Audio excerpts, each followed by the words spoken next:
Hello, everyone. It's Crystal Diaz here. I'm a vocal coach at CSMA Studio and a co-founder of the Online Vocal Academy. And I'm just giving people a couple moments to join us. I am super excited today. This is the third episode of our monthly Ask the Expert live Q&A, where every month, as part of the Inner Circle monthly membership program, I invite a guest expert to come on to the show, come on live to share their expertise and their knowledge with everybody who follows us here, and also to our Inner Circle members. So this is part one of the interview, which is live streamed to the public, to all of you. And I do see your comments here. If you're joining us on YouTube, you're joining us on Facebook, I see your comments. So if you have a question for myself or for Mike, do pop a question in the comment box, and then we will do our best to answer that for you. I'm super excited because today we are talking about all things home recording studio, everything to do with setting up the tech. We're going to be talking about Mike's background, his story, his journey about how he got into the music industry. We're going to be talking about, how to set up your own home recording studio to get professional quality vocal tracks, whether you're a singer. This is specifically for singers, but this is also going to be helpful if you do a lot of YouTube videos, or you do online trainings and you want to have great audio tracks that you want to sync up to your video as well. So we're going to be talking about things like that, all the tech that you need.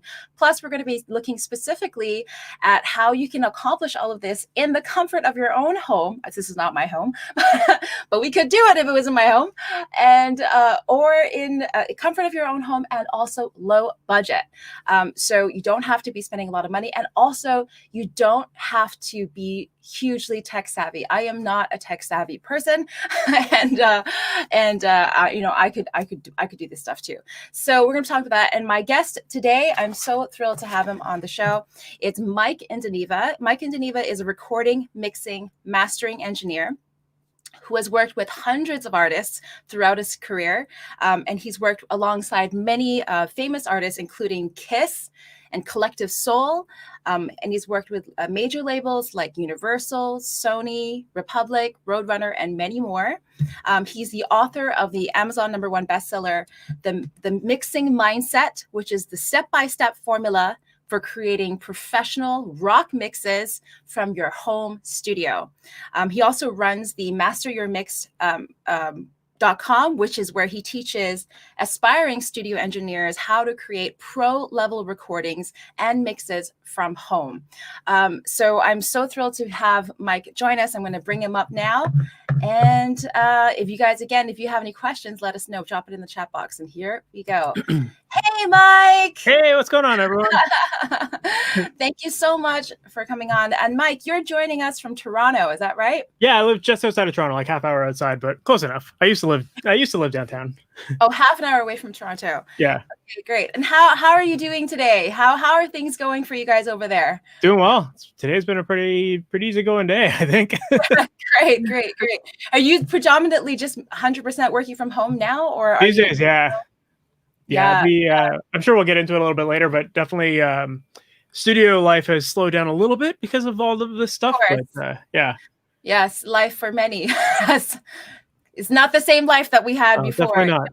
We will definitely be getting into that in a little bit too. So for those watching right now, we are definitely going to be talking about all the tech.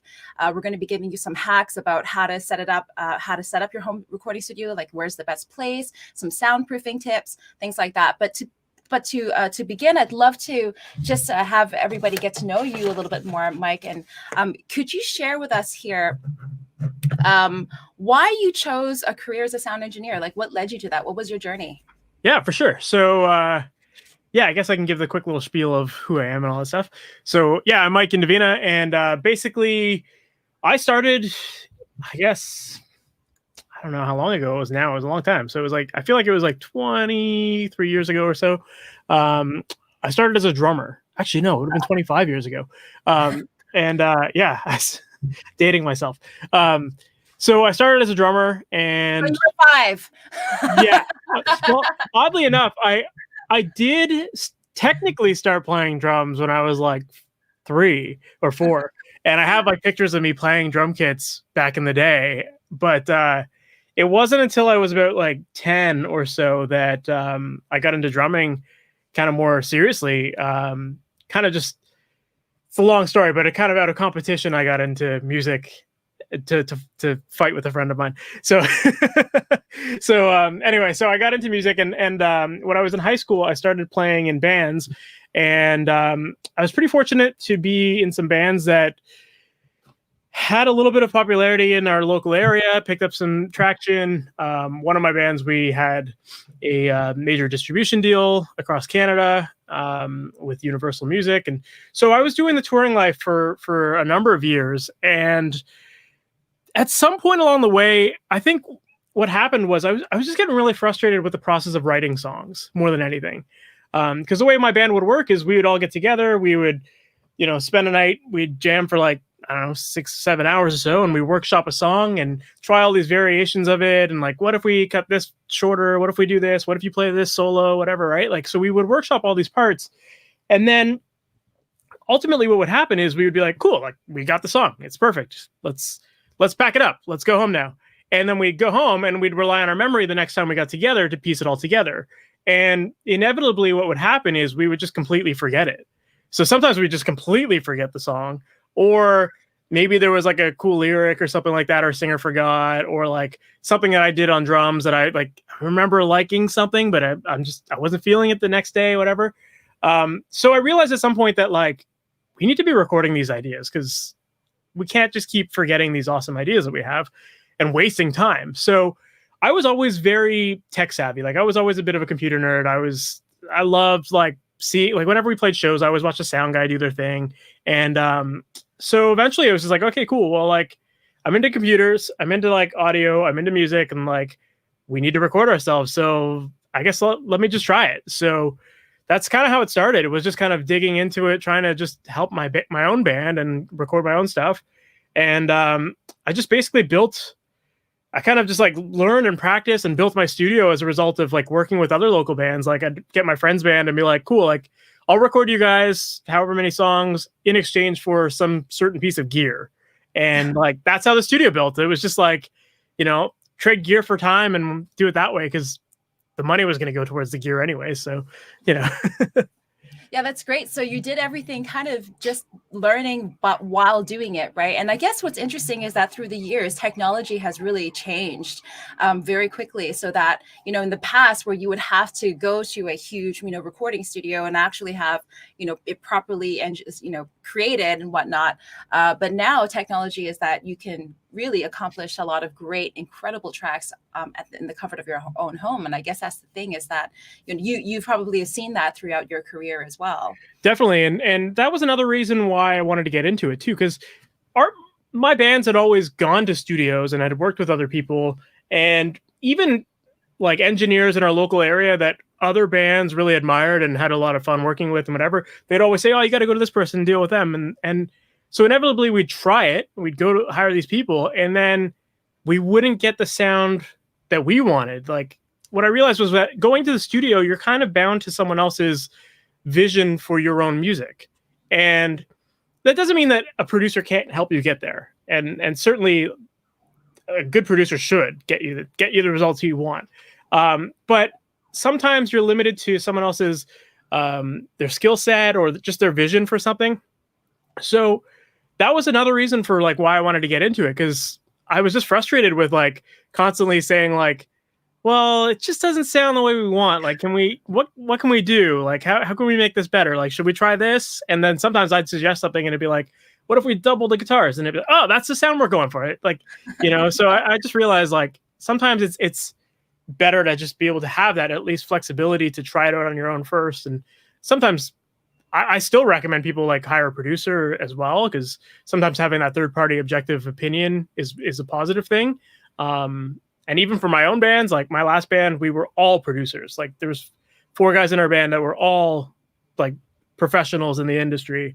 And we even still hired a producer, because it was just like, we need that other opinion and someone who can like do something that we can't, or like think about it a different way, Absolutely. And I think that's one thing, though, is it goes with a lot of things, actually, in terms of know enough to be dangerous to work with, right? Like know enough about your craft. You do learn how to do it yourself so that you can actually ask when you do want to hire somebody else, when you do want to hire a studio, another sound engineer to help work with you, you know how to communicate with them better. You know what it is that you want. And I think that that's also a hugely valuable part of why you'd want to have your own, try getting into this stuff and learning it, whether you're a musician, whether you're a singer, or even whether you're, a podcaster, really, right? You're creating content, right? You have to learn the language of how other people in your industry speak so you can have that communication, right? Absolutely. Especially like in a musical sense, like there's the language of music and like there's a lot of technical musical knowledge that we all have. And then there's like the technical side of like, the equipment and all that kind of stuff as well. So it's good to know. Absolutely. So I know that also, I'd love to know what has been one of your memorable experiences or highlights of your career. I know you've worked with a lot of celebrities and you've also worked with a lot of different kinds of musicians and things like that. Do you have any memorable, whether it's funny or, awkward or whatever? Just been a lot of those. Share one with us. Too long for this episode. Okay. No, I would say like one of my most memorable experiences, definitely one of like my highlights of my life, I think, was I guess it was about 10 years ago now. Gene Simmons from Kiss had discovered this band from Toronto, and they were called The Envy. And so through a friend of a friend, I ended up getting put on this tour with The Envy guys, and they were going on tour with Kiss. And so we did like North America for, I don't know, like 4.5 months or so with Kiss, and like we worked really closely with Gene every night, and like so it was just a crazy experience to see kind of a tour of that size and how much work goes into making something like that what it is, right? So to me it was just a rush to be able to be around that every day and to get to hang out with Gene. Like, we went to his house one night and like hung out, and like, he was giving like all of us advice and all sorts of stuff, and like, I don't know, it was just like crazy experience to be able to see that, and from behind the scenes too. And I think that like for me professionally, like still at that point in my life, like I was still in bands, and so I was kind of thinking like, yeah, maybe I still want to like do that rock star life and stuff, but I was very much heavily involved in the sound world. But just seeing how a band of that size operates just really like made my brain think a different way about marketing and just about being serious. So like, what's in 2 words or 3 words, can you describe what Gene Simmons is like in person? 3 words. Can I do 4 words? Depend on the day. Okay. Leave it at that. Another story, another time. No. Some days he was like amazing, and we had like many great stories, and then other days it was a little bit more challenging. But I think that's just life. That's anytime you're dealing with somebody, you're gonna experience those, right? Yeah, of course. I'd love to know. We talked a little bit about the importance of self-recording and why that is. But is there any other reasons why you would say that everybody should learn how to do it yourself, how to set this, do the tech, understand what the tech is for, understand the concept of capturing great recordings? I mean, what are some of the benefits and why you believe that people should learn how to record themselves? I think there's a lot of different reasons. The biggest reason is that when you're performing, you're so in the moment that you don't know what else is going on. You think you do, but you don't. Like, so many people, they're just focused on like the mechanics of their own body and getting the right performance, and whether that's singing or if it's playing drums or guitar or whatever, you're thinking about what are you doing? Are you hitting the right notes? That kind of stuff. And sometimes that's not the thing to focus on. Like if you're focused on hitting the right notes, like, what I mean? Like the wrong notes, but you think that they're right, then it's going to sound bad in conjunction with everything else. So I think that it's important to be able to record yourself, because then you can actually objectively listen back and you can say, okay, well, maybe I was a little pitchy here, or didn't have enough emotion here, or, I'm not quite as locked in timing wise with another instrument in the song. So I think that that is a really big part of it, is just being able to actually listen back.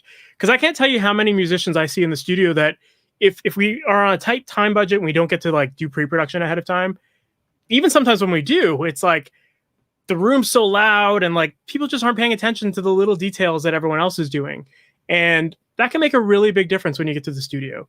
And that's one thing that I find I end up having to focus on a lot more as a producer, is like, how do we make this instrument line up with this one? Or like, how do we get things a little tighter sounding?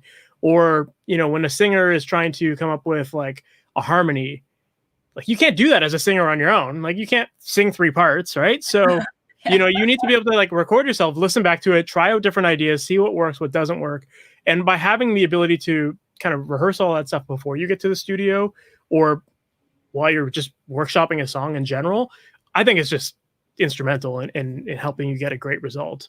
The other thing too is that, like, especially these days, like, you know, we've seen live music completely dry up, and so musicians are kind of forced to get creative right now. And I've always been, for many years now, I've been a really big advocate about bands promoting themselves online. And a large part of that, what I tell bands is like, you need to know how to record yourself so that you can like record like an acoustic version of a song, or like kind of like show people like a little behind the scenes of like demoing an idea or whatever. And like the more you can record yourself and document all that stuff, the cleaner it sounds, the better it is. Just I think that like it just gives you a lot more strength in the workplace and in the industry. Because right now, like, singers are having to get creative. They're having to find like websites to collaborate with other people or do jingles and that kind of stuff. And you can only do that if you know how to record yourself, or if you're paying someone. So when stuff's closed down like this, which hopefully isn't very frequent, but you know, having that ability allows you to at least do it, right? Yeah, so I absolutely agree.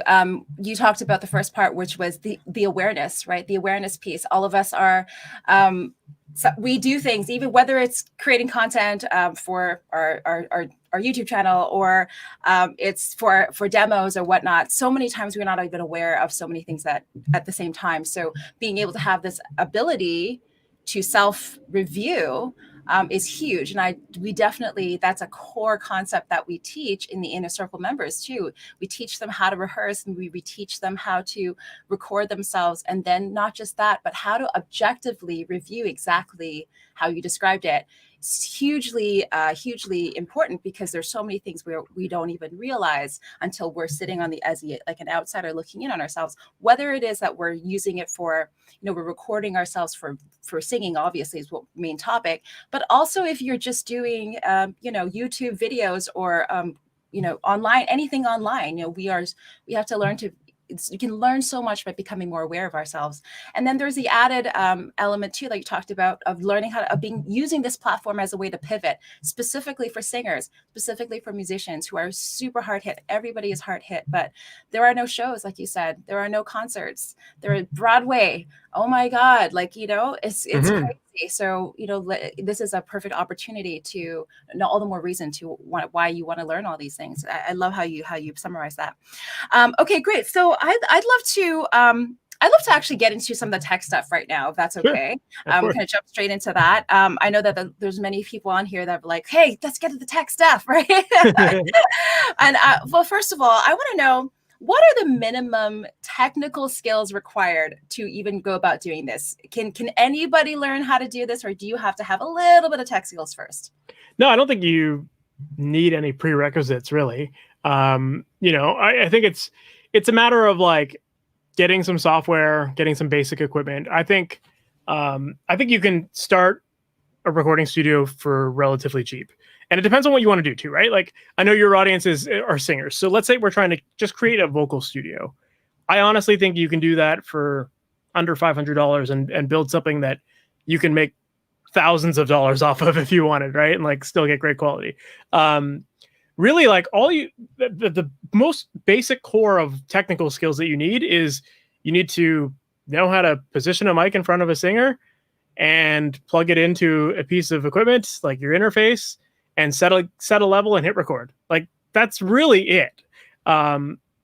Sure, there's like intricacies that make a difference in sound. And, you know, there's knowledge of different microphones and different mic techniques and blah, blah, blah. But like, to get started, none of that matters. Like, you could have a mic just like I have right now, just in front of me, and hit record, and you're good to go. That's basically it, I guess, right? So it's just having the right equipment, knowing how to place it, and then anything add-on can obviously enhance your sound, right? And so like little things do make a little bit of difference, but the basic stuff is just a couple of things. Yeah, you'll learn as you go along, like what helps make a great performance or what makes a great recording. Setting your levels so that you have enough play and like what we would call headroom, which is basically like the limitations of the volume you can exceed. Okay. Setting up a level that maybe is like when you're singing, you're kind of averaging halfway on your meters. That gives you enough room so that if you get louder, you're not going to like distort your vocal, but it's not so quiet that you have to turn everything up. Yeah. That's if you understand how to do that and you've got a microphone, you're in good hands. Okay. Love that. I think like other than that, singers, just another technical thing. There's like microphone positioning makes a difference, obviously, as well. The closer you are to a mic, generally, the more low end you're going to hear in a voice as well. When you say low end, you're talking about the bass tones. Yeah, like the bassy tones to it. So it's something that a lot of people call proximity effect. So basically, like right now, I don't know, I'm about like 6 inches away from my microphone. But if I start to go in, not only am I probably getting louder, but you're probably hearing a buildup of low end in my voice. But as I move back, it starts to sound a little bit thinner and probably a little fainter in volume, right? So generally, like if you're, I don't know, 5-6 inches away from the microphone, you're in a pretty good position. Another thing that you can invest in would be what's called like a pop filter, which is basically, I got one of these here. Hopefully it doesn't throw my mic off, like just something like this. Yeah, I have one of those too. Yeah. Yeah. And these are like super cheap. You can get them for like $15-20. And the whole point of that is just to prevent sometimes with words that have like P or B or T, like those are words that push a lot of air into the microphone.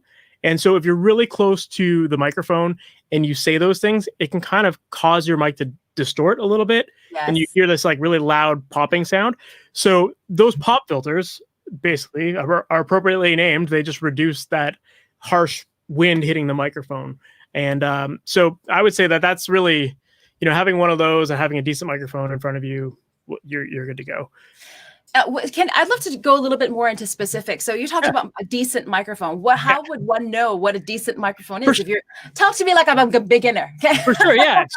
So yeah, I mean, I think that there's a lot of purist engineers out there, or like elitist engineers, maybe I should say, who believe that you need the most expensive microphone in the world to sound amazing. And I disagree with that personally. Like I've done shootouts with certain singers where we've used $100 microphone and we've also had a $4,000 microphone, and we've done a comparison and I've used the $100 microphone. Many times. I mean, the difference between microphones, there's obviously components that's part of what makes a microphone more expensive. Like certain pieces of equipment cost more. But in terms of the sound quality, like I don't think that really expensive microphones mean you're getting a really expensive sound. Like it doesn't work that way. Every microphone has its own frequency response to it. So basically how it listens to your voice. There's limitations to what frequencies you can get out of a certain microphone. And sometimes the frequencies of a microphone aren't what you want. So for example, let's say you have a singer who has a lot of top end to their voice. They're like really bright sounding. Right. When they say words that have S sounds in them, they're really harsh sounding in general. Like they attack those words or whatever. Some microphones are going to accentuate those things even more because they have a little bit more top end presence to them to begin with. And when you have all that extra top end on top of someone who is already like really bright sounding, it just makes it really harsh to the ears. So sometimes having a mic that doesn't have all that stuff is better. So really what it comes down to is like shooting out lots of different microphones. Like I recommend singers, if it's something that you're planning on pursuing full time and like recording yourself very frequently, and you've got a little bit of money that you can spend on it, like do a couple shootouts, go to like local music store, rent out a bunch of different microphones, try them all out against each other to see which one sounds best for your mic, for your voice, which one complements it. Are they too harsh sounding? Are they too low end heavy, like too boomy sounding? Often you'll find that like kind of the mics in the middle of the road that are a little bit cheaper end up getting really good results. And I don't think that you're going to see like an exponential quality boost the more you spend on microphones. Like the microphone that I'm using right now, this is a mic called the Shure SM7B. And are you able to show it to us? Yeah, this guy right here. Okay. So it's not your traditional like vocal microphone. Like, no. So there's typically like, this may be getting a little too deep, but there's there's 4 different types of microphones. Typically you'll see like condenser microphones and you'll see dynamic microphones. Those are the main 2 styles of microphones. And when I say styles of microphones, I'm talking about the way that the microphone converts sound into, or converts energy into sound and into your computer. And so condenser microphones are generally what you see on most professional singers or most studios. They're Those usually are the big ones that are hanging. Yeah, usually pretty big, pretty like, they usually have a lot of size to them. Yeah. And those microphones are generally very detail heavy. Like they pick up on the little intricacies. And that's why a lot of people like them in the studio, because they do pick up on like little lip sounds and like whispers and all that kind of stuff. And so that's why people generally use condenser mics in the studio. Whereas a dynamic microphone isn't as sensitive, and they usually can handle louder signal as well.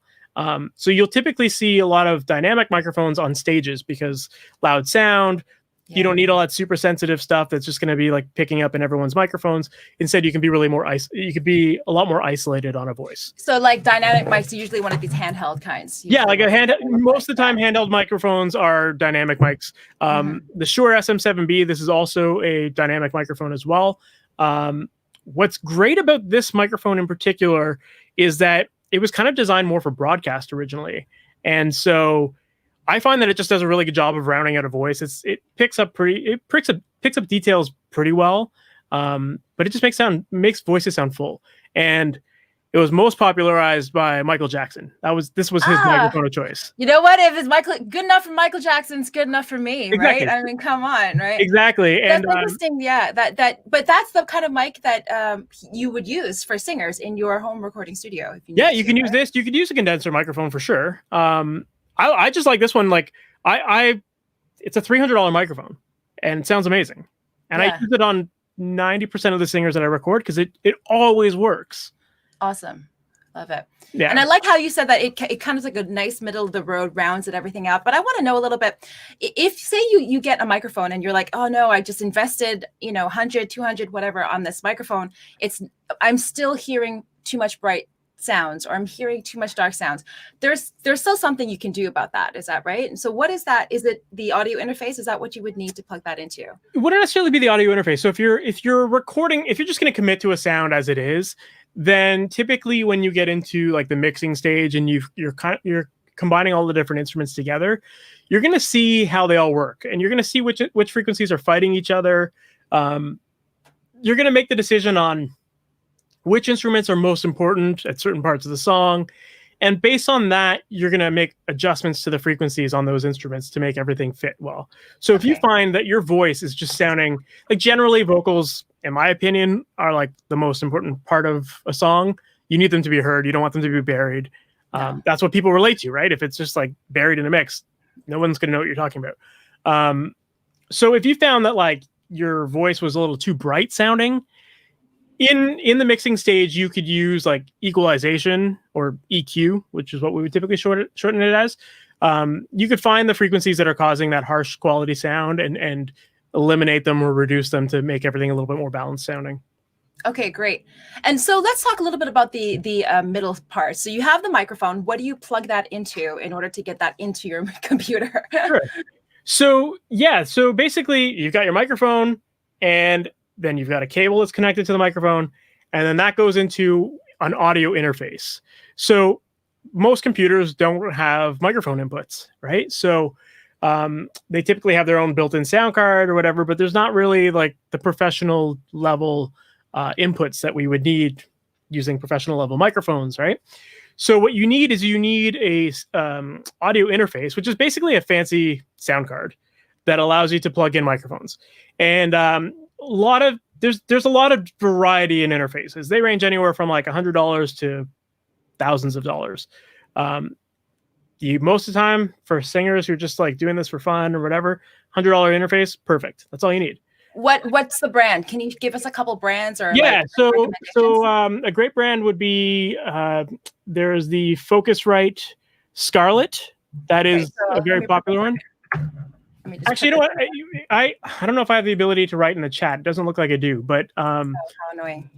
I've got an article all about this stuff that does point to some different interfaces. So if you visit masteryourmix.com/home recording studio equipment, that will take you to an article all about 7 essential things that get started with your home studio. Awesome. I love it. So yeah, I can't add it in the chat, but let me just show it. Is that correct? yeah, that's the one. Yeah, so click on that link right there. Studioequipment.com.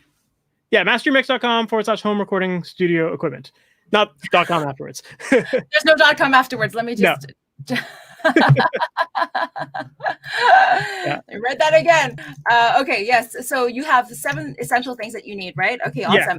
And you mentioned a couple of brands there too, in your mic as well. Yeah. So basically, when it comes down to audio interfaces, the biggest difference between a lot of them is going to be the number of inputs that you need. So for the majority of people just recording themselves, or yeah, I see the link in there right now. That's perfect. That's the right link. So yeah, for the majority of people who are recording themselves, like you just need one input for the most part. You're just recording a vocal. Even for me, like, I mean, I've got multiple interfaces, so I have multiple inputs and blah, blah, blah, because I record like full bands. But I would say 90% of the time when I'm not recording a drum kit, I'm recording one mic. So, like I've spent thousands of dollars on this equipment to really use something that I could spend $500 or like $100 and get, a single input and it would do everything I need. I'd like to ask a question though. I know that there are USB mics available too. Yes. So could you give me a little bit of what's the difference? Can you tell the difference between the audio quality in a USB mic versus a one that is with an audio interfacer? Is it just that the audio interfacer gives you a little bit more flexibility in terms of control? I personally, I've definitely used some audio or some USB microphones myself. Like I have a podcast, and originally I had my recording interface at my studio and I didn't have anything at home. So I thought I'll get a USB microphone, and they're pretty decent. Like there are a lot of decent USB microphones out there right now. The most troublesome part of them is that you can't control the levels very accurately on them. So I found that this is just my own personal experience and stuff that I've heard from other people, is that because you can't dial in settings very precisely with them, you tend to either be too quiet or too loud and you start to distort. So having the interface gives you a lot more flexibility. The other great thing about an interface is that often you'll have outputs to go to like professional studio monitors so that you can like listen to your music more accurately rather than like a laptop speaker or something like that. Often they'll have like headphone inputs as well. So you can adjust headphone levels. If you're recording yourself, you want to listen back, but turn off your speakers so you're not getting the sound coming through your room into the microphone. Right. So that's definitely the advantage to an audio interface. Right. That and the fact that you can add any microphone to your system and, get good results. That's true. That's true. You can literally just have one box, and then you could try different mics, like you said, right? Exactly. Yeah, so then you can also borrow a mic and then not have to feel like and then you can instantly hear the differences between the different mics. Exactly. Whereas like there's very, very few USB mics out there right now that I think are decent. Mm-hmm. And most of the time too, they I don't know, my experience of them, they always have like the weird designs that are just like not very studio friendly. They're meant to sit on a desk or something like that. Yeah, absolutely. So getting them at the right height for a singer sometimes is difficult. You can't put them on microphone stands, that kind of stuff. So true. Yeah. Okay, great. Awesome. So I want to talk a little bit about placement now in terms of, where in the house, we in Hong Kong, small studio spaces, what would you say if you're beginner and you're just trying to figure out where to place your thing? Do you have any tips and hacks, things like soundproofing and placement within your home? Yeah. So let's talk about soundproofing versus acoustic treatment. Those are two different things. Okay. Talk to me like I'm a beginner. Yeah. So the best way to think about it is soundproofing is basically the idea of like trying to keep sound contained in a room, and so like no one else around you hears anything. Right. And I think that for the majority of musicians, That's like the thing that we generally want. We don't want to annoy our neighbors and all that kind of stuff. The problem with soundproofing is that it's very difficult to achieve, and it's very expensive and well beyond my pay grade of what goes into it to make it work properly. So you can't even just slap some stuff on a wall, or it doesn't work? Not like that. So like real soundproofing is basically like building a room inside of a room with like air gaps and having floating floors and all sorts of like stuff in the walls that prevent vibrations from happening. And that's how sound remains contained in a room. So like super difficult, super expensive to build out. So like what a lot of people will see is like the stuff that I've got on my walls here, and they think that that's soundproofing, but that's more sound treatment. So basically like what these panels behind me will do is they'll absorb certain frequencies and they will reduce it to some degree, but it's not going to like isolate the sound. Basically what the things on the walls here are more for dealing with like things like reflections, so that I'm not hearing constant reflections off my walls from my speakers, or as if I were to sing or have a guitar in here or whatever, you wouldn't be hearing tons of like slapback and that kind of stuff going on. Echo and just reverb. Yeah, echo. Yeah. So yeah, that's what these things would do on the wall behind me, is just kind of contain some more of that, make it a little bit more of a flatter frequency response. But like, if you were to go outside of this room here, like I'm just in a bedroom. Like right now I'm working out of a bedroom. So you don't need to be in a big space. And I think you can get great results from a small space. But like, if you were to go outside of the room here, you'd hear me talking to you. Like I can't play I'm a drummer, right? And I can't play my drums in my apartment because my neighbors would hate me. But if I can figure out how to soundproof it properly, that'd be great. But so yeah, in terms of like kind of what you need to do, like there's a couple things. So let's rule out the fact that we most likely can't soundproof a room. Right? Not 100% soundproofing. Not 100% soundproofing. So if we're like trying to record and we're just trying to control the sound a little bit better, maybe we're trying to deaden the room so that we're not hearing as much of that echo and reflections. You can either get panels like what I've got on the wall here. There's a lot of companies that make them. You can buy kits where you just like literally hang them up on the wall. Or you can make them yourself. Like I made all my own really easily. It saves you a ton of money. It's really easy. All you need to really make them is just like, I got wood frames, like build like 2x4 frames, and some, I don't know what it would be in wherever everyone's listening to, but I use this insulation called like Roxol Safe and Sound, which you can just get at like Home Depot or like any like hardware store. Right. I think it cost me like $40 and you get like 6 baffles or 8 baffles or whatever. What is this? This is like material? It's just like insulation. It's like what you would get in like what would be in your wall essentially. Oh, like the fiberglass almost. Yeah. Okay. Yeah. So usually it's like what they would call like rigid fiberglass or rock wool is what it might be called. And so basically just put that in the frames and then you wrap it in like some sort of porous material. So I just went to like a local fabric store and got speaker cloth and like wrap my frames in that. So that's an easy way to make it, but most people don't have the patience for that, and I don't blame them. It does take a lot of time. But buy it, right? Yeah, so you can buy it, and they're often like much more professional looking. But yeah, you can buy them. So basically, once you have that, the idea with your room is that you kind of want to reduce where there's reflections. So one great tip for that, if I'm going to talk about it from a mixing perspective right now, and then I'll talk about it from a vocal perspective. Like if you wanted to like make a vocal booth, you could just cover all your walls in that and make it completely dead. That would essentially be how you get the driest sound. From a mixing perspective, when you're sitting in front of your speakers, one great tip to figure out where the reflections would be happening is to have someone in your room with you holding a mirror against the wall at like ear level and like literally just sliding the mirror. And once you can see the center of your speakers in the reflection of that mirror, that's a reflection point. So with that, you mark off the wall and you put a panel there. So it's reflection of against. So you're looking for the angle at which the speaker is going to pick up sound that's bouncing off of the surfaces. Exactly. Wow. So you basically stop the reflection at the first point it could hit it. And then, and you kind of just do that around your room and find the spots that you would have those reflections. And that just prevents things from bouncing around and you hear a lot less of that kind of So you're going to get a lot more clean vocal tracks that way. Way cleaner. Yeah. Wow. I would never have known that. For vocals, you generally would record it in like a pretty tight sounding room. So like mixing, that's fine to have a little bit of like, I've got exposed walls here. It's fine to have a little bit of like that kind of exposed sound.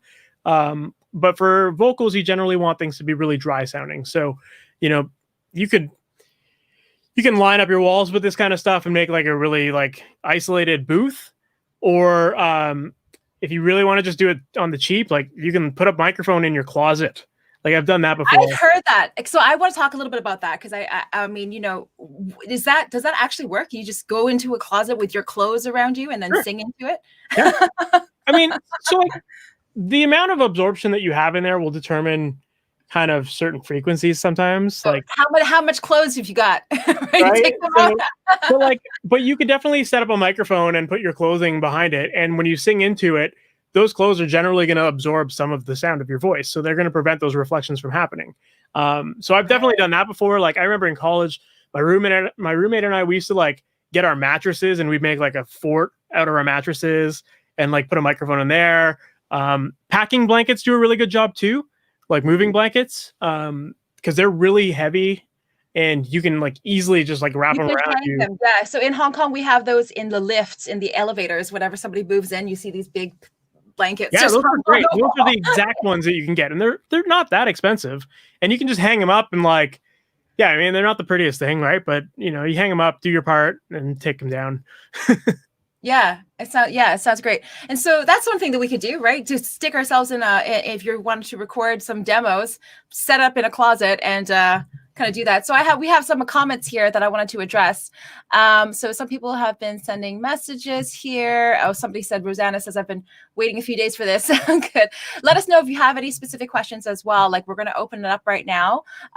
If you have anything that you wanted to go over. Also, Raniel, hi Raniel, I see you here. Hey, I'd love to see you. And okay, Facebook user says, I have a newer NW700. Please comment if this is okay. Yeah, I was actually just looking that up because I'm not familiar with it. So it looks like it's just a relatively inexpensive microphone it's like a regular microphone cable. It's not USB. Yeah, I would say, I mean, if that can do the job for sure. Like anything will get you going, right? And get you started. I'm not familiar with that one.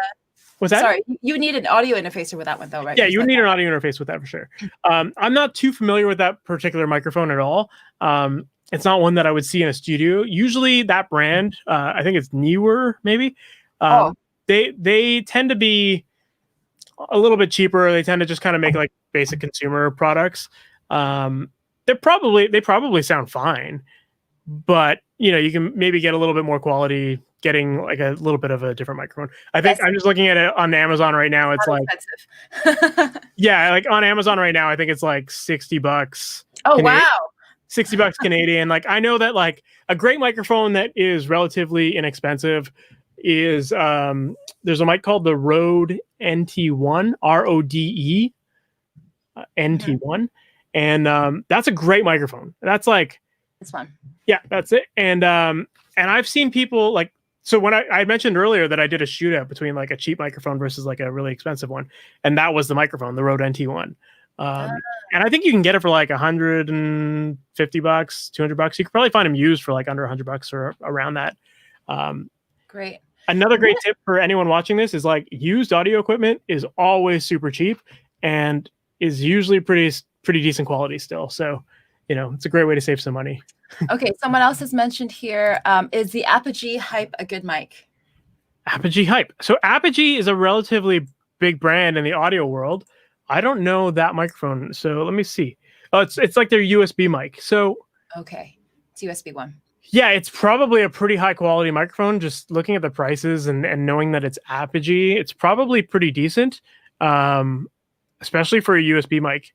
So the advantage to the USB mic is that you don't need the interface, right? So that saves a little bit of cost there. And looking at that microphone, it looks like it's got some like volume controls and stuff on there. So it's probably decent. Again, that's not a microphone that I would typically use in the studio. I never use USB microphones in the studio. But if you're doing like podcasts and that kind of stuff, like, or even if you just want to record quick vocal ideas, like USB mics are great. So I want to give you a little bit, give who was watching. I have a USB. I have a couple of different USB mics, and I've tested them out. And like Mike said, they are great for just quick. I just want to get something decent enough, and then not kind of worry about it. However, one thing I noticed is that with USB mics, that Mike mentioned about self-monitoring, like being able to hear yourself in the headphones. I can't hear myself at all. I mean, you can plug, because these USB mics usually have a plug-in for your headphones, and you're technically supposed to be able to monitor yourself.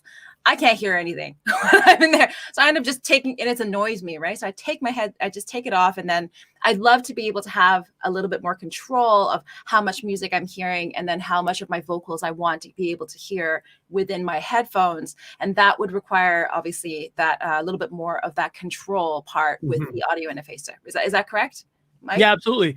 Another big reason why, like some recording software also won't work very well with USB microphones. I find that sometimes they need like a physical interface to make them work. So, I mean, you can use GarageBand and stuff like that. That's like a cheap, free software that you get with your computers that that'll get you going. But if you're looking to go a little bit deeper and go to like that more professional quality, just real quick, could you just give us a little bit of a lowdown on like the kind of software that you would need to have if you really wanted to go full out control and really control your voice and the EQ balancing and all of that for stuff? sure. So, like I said, like GarageBand, I mean, obviously anyone who's got a Mac, it comes with it for free, I believe. And GarageBand works great. All of the programs work great, to be honest, but they're all limited in terms of like where they exceed or where they excel versus other ones is like sometimes you can do more tracks in one piece of software than another. Like GarageBand, I think limits the number of tracks you can have. Better programs will also tend to let you use like more have higher quality plugins. Sometimes they come with their own stock stuff that sounds really good as well. So plugins you're talking about, like, yeah, go ahead. So the plugins basically allow you to manipulate the sound, like EQ or compression or adding reverb and other effects and that kind of stuff. GarageBand does come with some of those things, like on a basic level, but not quite to the same degree as anything else. Also, a lot of the other programs would have more advanced editing features as well. So if you wanted to get into like really like time aligning things or maybe like tuning a vocal, that kind of stuff like that, you tend to get that in the better software. So I've obviously talked about GarageBand as being the cheap option. Another like a big step up that is still really cheap would be PreSonus Studio One. And the PreSonus is a brand that has existed for a long time in the audio world. They sell interfaces, and generally when you buy their interfaces, you get their software with them. So that saves you right there. Like it's good quality software. You can do a lot of great stuff with it. And, you can get their interfaces for like $100 and get their software in there too. And that's a great program that is very advanced with what you can do with it. Oh, it's this one. Is that right? Yep. That's the one right there. Okay. And then you can get into like some other ones. There's like, I personally use a program called Pro Tools. That's like kind of a industry standard. Like most recording studios, most pro studios tend to have that. There's like Cubase, Logic. There's a lot of different ones out there.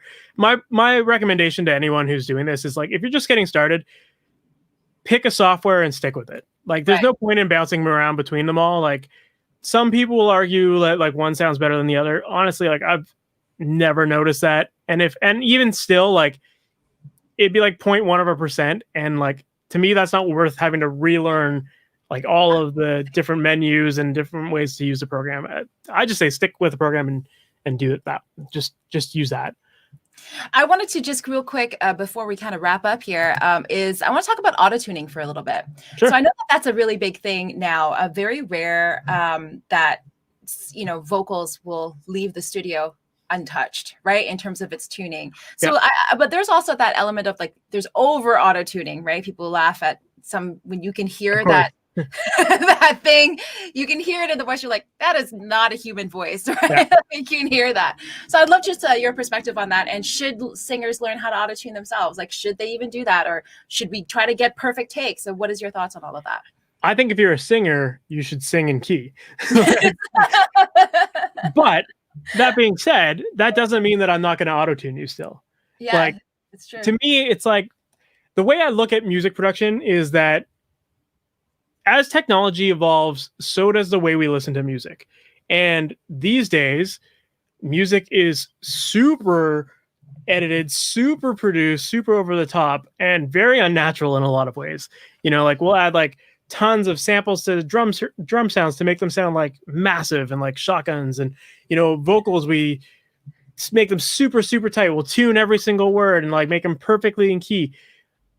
But the thing is that, like, unfortunately, or maybe fortunately, depending on how you look at it, that's just what we're used to hearing these days. When you listen to the radio, everyone uses it. So you're kind of doing yourself a disservice to like fight against that stuff, right? Now, to go back to your question of like, should a singer learn to auto-tune themselves or should they just sing in key? Like, absolutely, sing in key. Like, the thing with auto-tune is that it can only fix so much.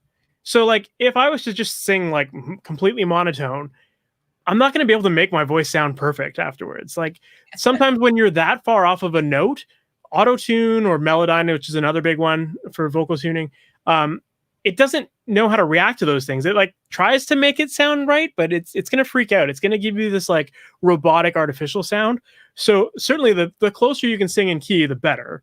And sometimes just auto-tune, the reason why I said, like, even if you were a great singer, like, I would still probably add it, is just to make sure that everything's really locked in. And I find that sometimes too, when you have like background harmonies and that kind of stuff, having those super locked in key with the voice, to me, that just really makes it all sound very cohesive and tight. Whereas when you hear like, maybe you have like 3 different vocal performances going on at the same time, if you hear slight pitch variations between them, it can get a little distracting. So sometimes you got to tighten it up and just make it super in key to make it not as distracting. I love how you said it, though. As technology evolves, so does the way we listen to music. And I think that's the thing, right? Because sometimes people say, well, how you can't, that person, you auto-tune that person's voice and whatnot. But, the olden days, no one auto-tuned him. Yeah, but the olden days, the equipment is different. And like you said, people. I mean, at the end of the day, it still comes down to like, you need to have a great song. Mm-hmm. Like, the reason why the recording is like, we can listen to the songs from like the 50s and 60s and stuff and say that those are great songs is because they are great songs, right? Yeah. Like, to today's standards, are they great quality recordings? Probably not. Yeah. But at the time, they were like the cream of the crop, and using the technology that they had, that was the best they could do. But at the end of the day, it was like a great song, and that's why we continue to listen to those things. Yeah. And I think the same thing will apply to music that we listen to these days. If it's a good song, 20 years, 30 years from now, we're still going to listen to them, right? And who knows what the technology is going to be then. Like, we might not even have people singing. It might just like type the lyrics into a computer and it sings for you. Like, I don't know. No, but that will never happen. Hopefully not, but it could. Okay, great. Thank you so much. There was somebody, Karen asked, is Pro Tools user-friendly? Yes and no. It's Pro Tools is like a very advanced program. Like, the basics of moving around and like listening to tracks and like basic editing, I think is fairly easy in it. You have to learn where the tools are and how to, and once you know where the tools are, you can get away with a lot of it. The reason why I say it might be a little advanced for some is because it's very much based off of like old analog recording. So the way signal travels in the program, like, you kind of have to think of it like an old recording console. So there's that aspect to it. And then there's a lot of like deeper menus and like deeper editing functions that you can get into. So like, I mean, I'm still learning Pro Tools in a way. Like, I'm good with it. I'm really fast with it. I know I've been studying it for years, but there's always something new that comes up that I'm like, oh, I can use this for that purpose, or like, so it depends on how deep you want to go with it. Would you say then instead that if you're just kind of starting out, that maybe the ProSonus Studio One would be better? Would it be a better option? Yeah, I would say, I guess it all comes down to like, depending on how serious you want to be with it. So Pro Tools, like I said, it's kind of an industry standard. Like, I find that like pretty much every professional studio has it. So the reason why I chose to learn Pro Tools was because of that reason. I wanted to work at different studios. I didn't want to have to like learn a million different programs. I wanted to just know the one that all these studios would have. So that's why I learned that one. Studio One is very intuitive. And it's funny, I actually met This was maybe a couple of years ago. I met a representative from Personas, and he was doing a demo of Studio One, and I had kind of dismissed that software. Admittedly, like I thought, it comes with like some cheap interfaces that can't be that great, and so he asked me, he was like, "What program do you use?" I was like, "Pro Tools." He's like, "Cool. You're gonna want to challenge me on everything, and tell me that Studio One can't do it, but watch." And so like I was like, "Okay, cool. Let's go." So like, can it do this? Can it do that? And like everything that I spend most of my time doing in Pro Tools, Studio One could do, and like faster and more intuitively. But like it was just a different way of thinking of things. Like Right. all the programs have their own little nuances in terms of how they work and functionality, and they all have like their own little keyboard shortcuts and stuff like that. So that's why I always say just like pick one and stick with it. Learn the shortcuts. Learn how to use your keyboard to make things go faster, so you're not navigating through menus, and you'll become really fast and really good with it. So I guess if you're a total beginner, I guess I get to answer Karen's questions here is which one is more user friendly. She just asked that. It's probably you would start with GarageBand if that's something that you just have, right? That would definitely be the most user friendly, because Fine, that's basically right, just fine. like record in, and there's like a little slider volume to like make it louder or quieter. At the most basic level, that would be it. If you want to start getting into like manipulating the sound and using EQ and compression, maybe Studio One would be a good option. Just because it's going to have a lot of great features built into it. Whereas it's cheaper. Whereas Pro Tools is like these days are on like a subscription model, and it's not cheap. It's like $60 a month or something like that. Versus like you can buy Studio One outright and have it. Great. Awesome. Thank you so much. I hadn't even heard of some of the stuff that you had mentioned today. That's great. And so finally, before we get, what projects are you currently working on, and how can people get in touch with you if they want to get more information, they want to know what you do, they want to work with you, have you mix for them, how can they do that? So I can give you a whole bunch of URLs, I guess, but I have them listed there. So okay, perfect. Yeah. So if you're interested in potentially working with me, you can visit MikeIndovina.com. And so that's just like my personal production website, so you can hear some of the stuff that I work on. Typically, I do a lot of rock music and punk music. That's like kind of like my favorite stuff. So that's what I typically work on. So there's that. To be honest with you, because of COVID right now and everything kind of slowing down with the studio world, I haven't been doing a lot of in-studio work. I've been doing a lot more like online mixing, but I also run a website teaching music production as well. So that is MasterYourMix.com. And on that website, basically, I've got tons of tutorials about how to do a variety of things in the recording software, how to set up for recordings, how to edit your tracks, how to mix your tracks. There's a lot of information on that website. I also have a podcast that goes along with that. It's the Master Your Mix podcast. And with that, I interview a lot of like high-level pro engineers and pick their brains about stuff. Might be a little technical for some newbies, but if you're like really looking to get deep into it, there's a lot of great stuff there. So that's really where I've been focusing a lot of my energy these days because of the studio world kind of slowing down.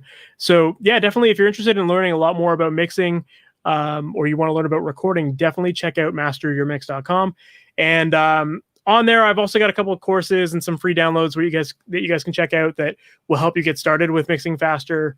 And I also have a membership site as well, which is the Master Your Mix Academy, which is something I open up a couple times a year, and it'll be opening up again in September. So if you're interested in potentially learning about that stuff, make sure to sign up for the mailing list, and you'll be up to date with all new releases. The Master Your Mix Academy is more of like a hands-on, practical kind of. There are some exclusive tutorials about recording, editing, and mixing in there, but then I also offer like mix reviews. I do group coaching calls as well, probably very similar to what you do with your vocal coaching, but yeah, just based around recording. Great, awesome, thank you so much. Great, and the courses there are also for all levels. Is that correct? It's not just so the courses I've got. If you go to the website right now, some of the courses are closed courses, so I only offer them a few years, and those are a few times a year.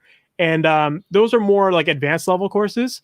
But if you go to the website right now, there's a tab at the top that would just say courses. And I've got 3 different courses. One is what I call the EQ primer, which is basically just all about learning how to use EQ in your mix. That's probably the most commonly used tool. So I think that for a lot of people, that's like the biggest thing people struggle with. So that might be a great course to check out. There's another one on compression, which is kind of another tool that is very commonly used. It's a little harder to grasp. And then there's another one called the Mixing Mindset course, which is just more about like the way to approach your mixes and the thought process behind that kind of stuff. Right. I would say the other two are probably better to start with, though. Okay, great. Thank you so much, Mike. I really appreciate all Thank you for having me. And then, hi, Michelle. Thanks. Lots of great tips says here. Thanks so much for everybody tuning in. And now, Inner Circle members, we are going to do our private session in about 5 minutes. So you'll get that second link in the membership group. So do click on that link so you can get access to the private session, private Q&A that we'll be having with Mike and Indovina. In the meantime, thank you so much, Mike, for joining us. Having me. And we've learned so much, so many tips and everything. And I hope you can come back again and share your more insights. Yeah, of course. I'd love to. All right. Okay, great. So I hope you all enjoyed that. Next month, I have another special guest coming in. I'm so excited about that one. We're going to have an artist, a professional singer from Hong Kong. I'm not going to tell you who it is yet, but she will be coming on, singer-songwriter, and she'll be sharing her expertise and behind the scenes of what it's like being a internationally known singer. So that'll be next month. So if you want to know more about that, remember to subscribe to this channel, or follow me on Facebook, crystalvocals.com. And also, if you're interested in being part of the Inner Circle members, then what you do is you have monthly training with me, monthly group coaching. You get courses, vocal exercises, a whole library full of vocal exercises, and you get to learn with a group of have this journey of singing with a group of people who are all like-minded. And we are opening doors again. Enrollment will happen in August 17th. August 17th will be launching again. So if you're interested, do check out onlinevocalacademy.com, and you'll get some freebies, and you jump on our mailing list and you'll hear all about it. It's super cool. So right now we're going to be jumping into our private session that is exclusively for our Inner Circle members. So Inner Circle members, come back in 5 minutes and we'll begin answering your questions with Mike and having our private meeting with Mike in about 5 minutes. Thank you all so much for joining in, and I will see you guys next month. Bye-bye.